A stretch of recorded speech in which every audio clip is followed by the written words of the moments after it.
Hello, ഇന്ന് tasty ആയിട്ടുള്ള ഒരു ഫ്രൈഡ് റൈസിൻ്റെ റെസിപ്പിയാണ് കാണിക്കുന്നത്. ഇത് കുറച്ച് മുൻപ് എടുത്ത് വെച്ച വീഡിയോ ആണ്, ഇപ്പോഴാണ് അപ്ലോഡ് ചെയ്യാൻ പറ്റിയത്. അപ്പോൾ ആദ്യം പാത്രം ചൂടായതിലേക്ക് നമുക്ക് വെജിറ്റബിൾസ് ചേർത്ത് കൊടുക്കാം. 4 പച്ചമുളക്, 1 ക്യാപ്സിക്കം, 2 സവാള, 3 ക്യാരറ്റ്, 7-8 ബീൻസ്, പിന്നെ ഒരു ചെറിയ കഷ്ണം ക്യാബേജ്. ഇത്രയാണ് കട്ട് ചെയ്ത് നമ്മൾ നന്നായിട്ടൊന്ന് വഴറ്റി കൊടുക്കണം.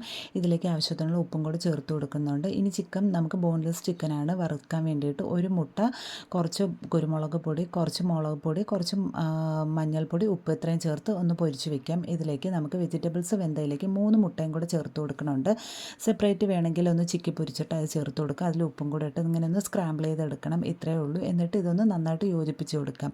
ഇനി ഇതിലേക്ക് നമ്മൾ ഒരു 2 സ്പൂൺ സോയാ സോസ്, 2 സ്പൂൺ കുരുമുളക് പൊടി, 1 സ്പൂൺ ചില്ലി ഫ്ലേക്സ് ഇത്രയും ചേർത്ത് കൊടുക്കുന്നുണ്ട്. എന്നിട്ട് ചിക്കനും കൂടെ ചേർക്കണം.